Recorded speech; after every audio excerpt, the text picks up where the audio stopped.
इस लेक्चर में हम बात करने वाले हैं हमारी टाइप्स ऑफ केमिकल रिएक्शन की सीरीज का fourth part, that is double displacement reaction. तो लास्ट लेक्चर में हमने बात की थी डिस्प्लेसमेंट रिएक्शन की। डिस्प्लेसमेंट रिएक्शन में एक मेटल दूसरी मेटल को उसके सॉल्ट सॉल्यूशन से डिस्प्लेस करती थी, लेकिन वो जो दूसरी जो डिस्प्लेस होती थी वो कहाँ जाती थी? वो एक मेटल की फॉर्म में बाहर आ जाती थी। उसको कहीं भी किसी और केमिकल के साथ कोई भी बॉन्डिंग करने का चांस नहीं मिलता था, ठीक है। लेकिन डबल डिस्प्लेसमेंट में ऐसा नहीं है।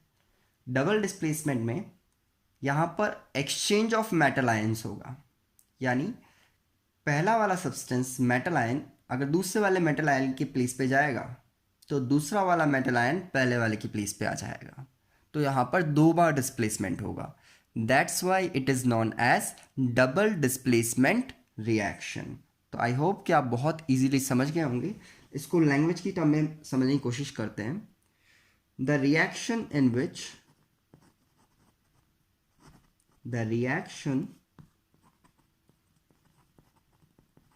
in which two compounds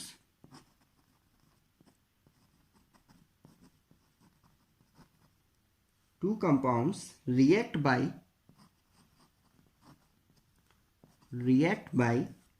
exchange of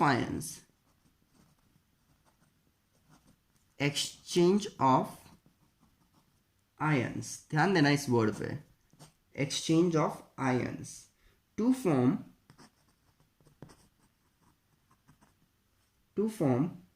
two new compounds is called double displacement reaction. I am repeating, the reaction in which two compounds react by exchange of ions to form two new compounds is called double displacement reaction. बहुत easily समझ आ जाएगा। इसका syntax देखना, अगर A B एक compound है, एक solution है, और ये सी डी से रिएक्ट कर रहा है, तो यहाँ पर एक्सचेंज ऑफ आयंस होगा। मीन्स ए जा कर के सी के प्लेस पे एस्टैब्लिश हो जाएगा और सी ए को एक्सचेंज कर देगा। दोनों एक दूसरे की प्लेस को इंटरचेंज कर लेंगे। तो नया कंपाउंड क्या बनेगा? बी के साथ आ जाएगा सी, तो दैट इज सी बी। ध्यान रखना बी सी मत लिखना।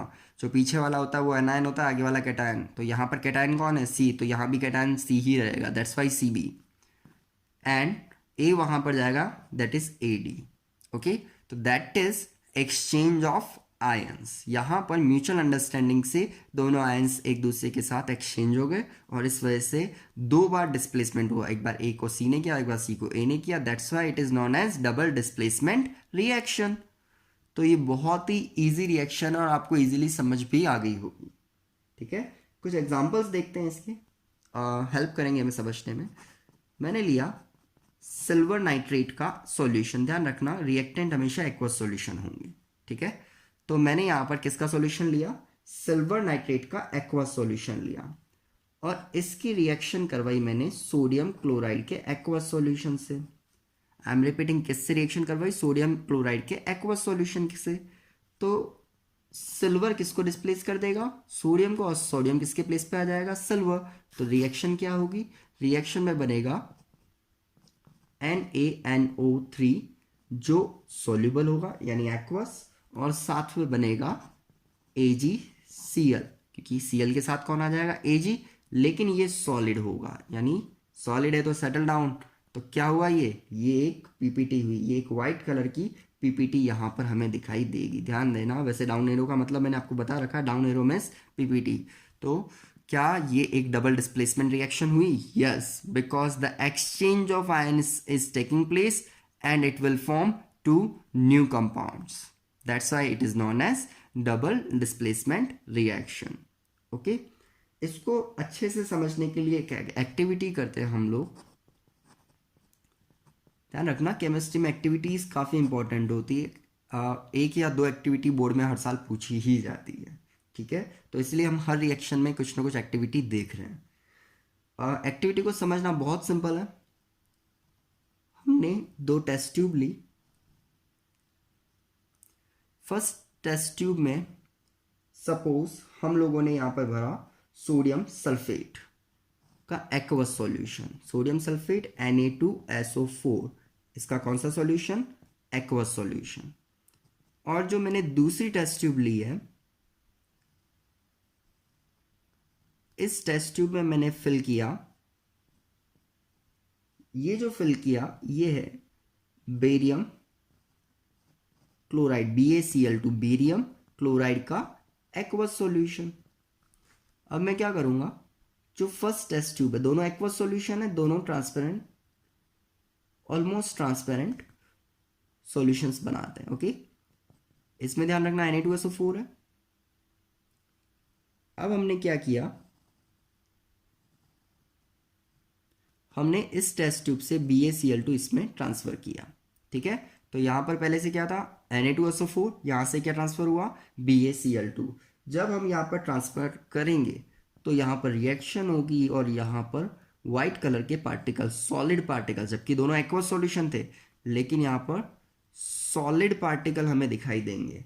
ठीक है, और ये सॉलिड पार्टिकल बने हैं BaSO4 के, क्योंकि बेरियम सल्फेट एक इनसॉल्युबल सॉल्ट होता है जो वाटर में डिजोल्व नहीं होता, और वो सॉल्ट जो वाटर में डिजोल्व नहीं होते वही तो प्रेसिपिटेट बनाते हैं। तो इस वजह से ये हमें किस फॉर्म में मिलेगा, सॉलिड फॉर्म में मिलेगा। तो इसकी रिएक्शन अगर मैं देखूं तो हमने क्या लिया था, हमने लिया था Na2SO4 का एक्वस सॉल्यूशन, सोडियम सल्फेट, साथ में रिएक्शन किसके साथ करवाई, BaCl2, बेरियम क्लोराइड का एक्वस सॉल्यूशन, और रिएक्शन के बाद एक्सचेंज ऑफ आयंस हुआ, में सोडियम जाएगा बेरियम की जगह और बेरियम आ जाएगा सोडियम की जगह। तो ये क्या बना, ये बना BaSO4, बेरियम सल्फेट का सॉलिड सॉल्ट, इसलिए डाउन एरो, क्योंकि ये कौन सी पीपीटी बना रहा है, ये वाइट पीपीटी बना रहा है। और साथ में हमें मिलेगा सोडियम आएगा क्लोरीन के साथ, तो 2NaCl, दैट इज एक्वस, क्योंकि NaCl तो टेबल सॉल्ट होता है, ये तो डिजोल्व होता ही है, हमें पता है वाटर में। ठीक है, तो क्या यहाँ पर एक्सचेंज ऑफ आयंस हुआ है, means it is A double displacement reaction. Okay, कुछ और भी एग्जांपल्स हम ले सकते हैं। सपोज कि मैं यहाँ पर कॉपर सल्फेट ले लेता हूँ, CuSO4, अगेन एक्वस सॉल्यूशन, और इसकी रिएक्शन में करवा देता हूँ अमोनियम हाइड्रोक्साइड से। ठीक है, अमोनियम हाइड्रोक्साइड भी एक एक्वस सॉल्यूशन है। In that case exchange of ion होगा और ये बनाएगा CuOH whole twice, copper hydroxide, जो एक पीपीटी होगी, डाउन एरो में पीपीटी, और साथ में क्या निकलेगा, साथ में अमोनियम किसके साथ जाएगा, सल्फेट के साथ, तो ये हो जाएगा NH4 whole twice SO4, ammonium sulphate. Balance करने के लिए यहाँ पर 2 लगा देंगे।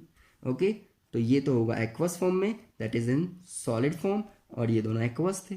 क्या यहाँ पर कॉपर OH के साथ चला गया और अमोनियम सल्फेट के साथ आ गया, means exchange of ions, it is also known as double displacement reaction. हर बार हम देख रहे हैं हमारा यहाँ भी प्रेसिपिटेट बना, यहाँ भी, यहाँ भी, यहाँ भी, तो हर जगह क्या प्रेसिपिटेट ही बनेगा या कुछ और भी बन सकता है, नहीं कुछ और भी बन सकता है, चेक करते हैं। हमने लिया iron sulphide, FeS, that is iron sulphide, और इसकी रिएक्शन करवाई हमने dilute sulphuric acid H2SO4, dilute sulphuric acid के साथ। ठीक है, डाइल्यूट है तो एक्वस है, ये ध्यान रखना, डाइल्यूट है तो एक्वस है, और FeS यहाँ पर हमने सॉलिड स्टेट में लिया है। ओके, जब ये रिएक्शन होती है तो इस SO4 के साथ Fe आ जाता है, तो यहाँ क्या बनेगा, FeSO4। ठीक है, तो ये बना हमारा फेरस सल्फेट, ये डिजोल्व होता है वाटर में, that's why it is aqueous solution.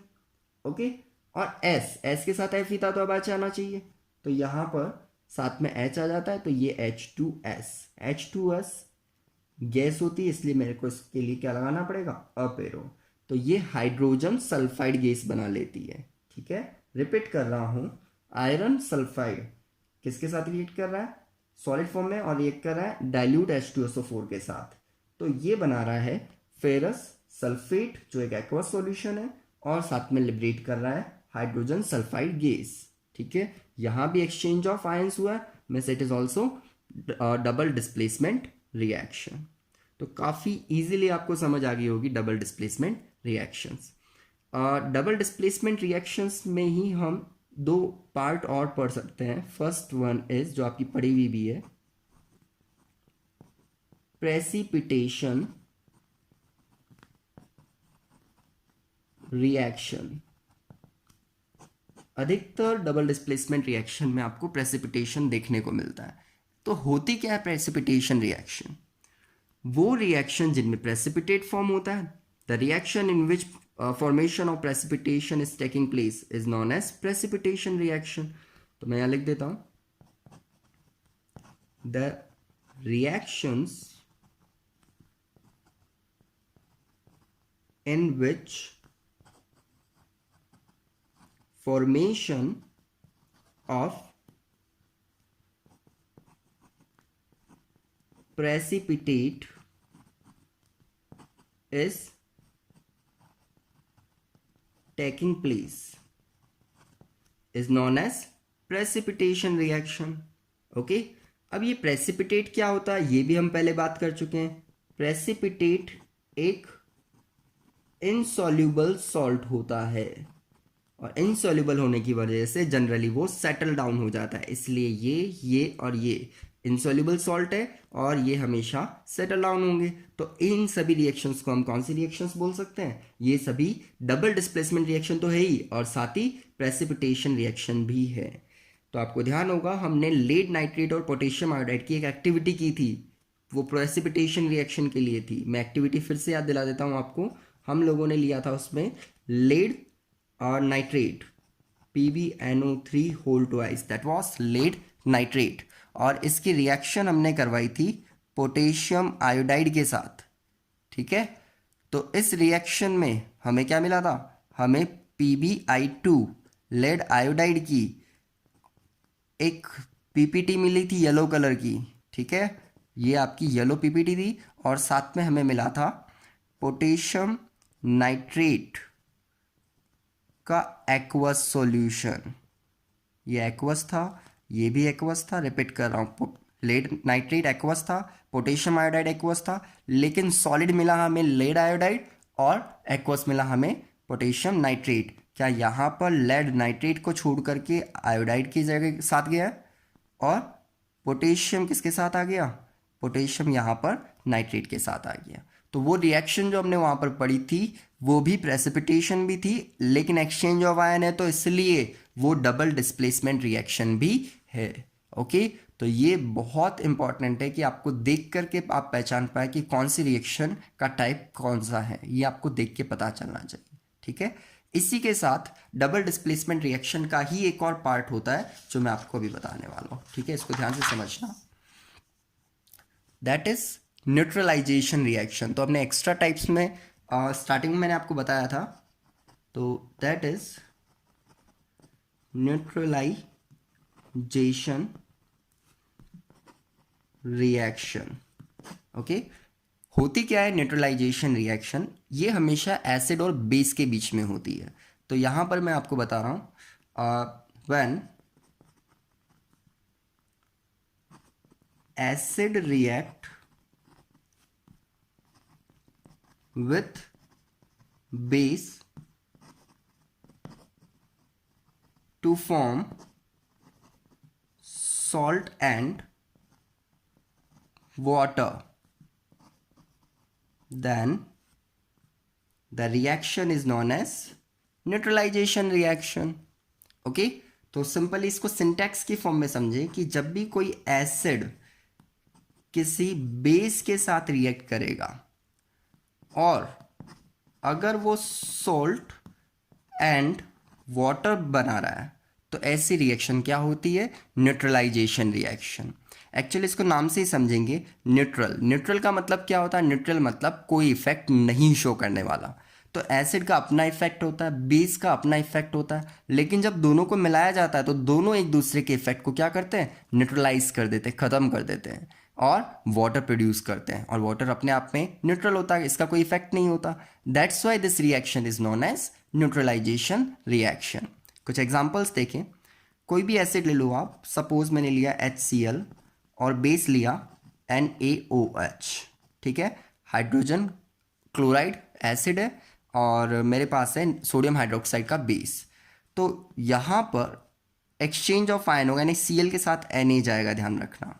Okay, ये बनाएगा NaCl जो एक सॉल्ट होता है, साथ में H और OH। HOH मिलता है तो हमेशा क्या बनता है, वाटर। ध्यान देना, HOH मिलेगा तो क्या बनेगा, वाटर। क्या एसिड और बेस ने रिएक्शन की तो यहाँ पर सॉल्ट एंड वाटर बना।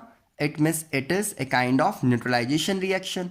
लेकिन यहाँ पर एक्सचेंज ऑफ आयंस भी हुआ, तो न्यूट्रलाइजेशन रिएक्शन हमेशा किसकी कैटेगरी में आएगी, यस, डबल डिस्प्लेसमेंट रिएक्शन की कैटेगरी में। काफ़ी इजी है। कुछ और एग्जांपल ले लेते हैं। हमने लिया डाइल्यूट H2SO4, ये सब डाइल्यूट एसिड बेस ले रहा हूँ मैं यहाँ पर, और इसकी NaOH के साथ रिएक्शन करवा दी तो एक्सचेंज ऑफ आयंस होगा और यहाँ पर बनेगा Na2SO4 और साथ में वाटर प्रोड्यूस होगा। सोडियम किसके साथ जाएगा, सल्फेट के साथ, और H2OH के साथ आएगा तो ये यहाँ पर 2H2 वाटर होगा। तो that is neutralization as well as double displacement reaction. कुछ और एग्जांपल लें NaOH के अलावा, कुछ और देखें अगर हम यहाँ पर हम ले लेते हैं HCl। हमारे गैस्ट्रिक एसिड होता है, हमारे स्टमक में होता है HCl, आप सबको पता होगा। और अगर एसिडिटी कभी ज़्यादा हो जाए तो हम मिल्क ऑफ मैग्नीशिया वहाँ पर काम में लेते हैं, that is milk of magnesia. Magnesium hydroxide को ही हम क्या बोलते हैं, मिल्क ऑफ मैग्नीशिया। तो जब ये रिएक्ट करते हैं तो एक्सचेंज ऑफ आयन होगा और ये बन जाएगा MgCl2 and H2O। MgCl2 and H2O, तो एक्सचेंज ऑफ आयन हुआ, साथ ही ये हमारे स्टमक की एसिडिटी को भी कम कर देता है या फिनिश कर देता है। ठीक है, तो ये एक माइल्ड बेस है, ध्यान रखना, that is milk of magnesia. Okay, कुछ और भी ले सकते हैं हम। सपोज मेरे पास एसिड है एसिटिक एसिड CH3COH, कई बार नाम भी सुना होगा आपने, दैट इज एसिटिक एसिड। इसकी रिएक्शन अगर मैं सोडियम हाइड्रोक्साइड के साथ करवाऊँ तो ये क्या बनाता है, ये बनाता है CH3COONA, that is sodium acetate, और रिलीज करता है water. Again exchange of ions, तो ये डबल डिस्प्लेसमेंट रिएक्शंस भी है सारी की सारी, और ये सारी की सारी न्यूट्रलाइजेशन रिएक्शन भी है, क्योंकि ये एसिड और बेस के बीच में हो रही है और सॉल्ट एंड वाटर प्रोड्यूस कर रही है। ठीक है, तो काफ़ी इजीली आपको डबल डिस्प्लेसमेंट समझ आया होगा। रिपीट कर रहा हूँ, डबल डिस्प्लेसमेंट में एक्सचेंज ऑफ आयंस होता है और दो नए सब्सटेंसेस बनते हैं। ठीक है, साथ ही इसके अंदर हमने पढ़ी न्यूट्रलाइजेशन एंड प्रेसिपिटेशन रिएक्शन, तो आप काफ़ी इजीली समझ गए होंगे। इस टॉपिक के नोट्स जो है मैं यूट्यूब के लिंक में डाल दूंगा नीचे डिस्क्रिप्शन में, आप वहाँ से डाउनलोड कर लेना। Okay, thank you.